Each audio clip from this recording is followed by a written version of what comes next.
There is a cycle, a loop that goes on in every interaction you have with your coworkers, with your team, with your family, with your friends. There is a cycle going that determines whether or not you grow in trust with that person as the loop closes, or whether or not you diminish in trust with that person.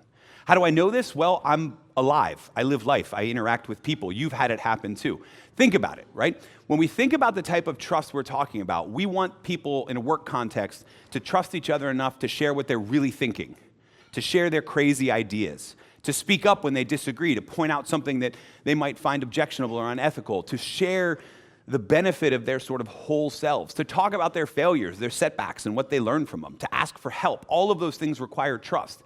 And yet, we've all been in that scenario where we've decided we have enough trust with the team or with our boss or with our coworker to actually share that crazy idea we have, and then are immediately told, nah, that won't work. We don't have the budget for that, right? Or we don't have the timeline for that. We don't have enough people for that. We've all been in that scenario where we finally worked up the trust to share our idea that we're excited about, and it was shot down immediately. We've all been there. What happened to your level of trust in that person in the group right afterwards? Did it increase? Surely not. It decreases. That's the cycle. When you look at how trust is formed in teams, it's not given, it's not earned, it's reciprocated. It's what I call the trust loop, right?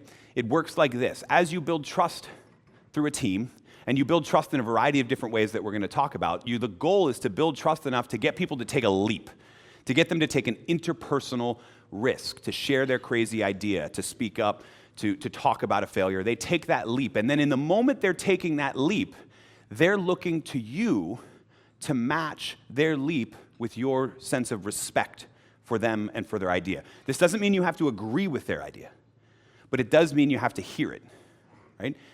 And that's what you're looking for when you took that leap. You may have shared that crazy idea, and there may not have been the budget to pull it off, but you didn't want to be told that in the moment.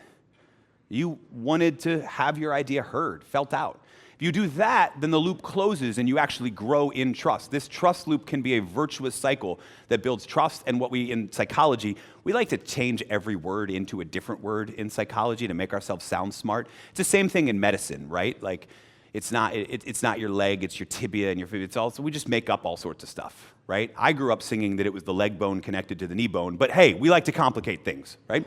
So we use this term psychological safety. The feeling that it is safe enough in a team to take interpersonal risks, to take this leap of faith. And that's what we're ultimately looking for when we build trust, is we're looking for a level of psychological safety on the team where people are willing to share their brightest ideas and have them heard.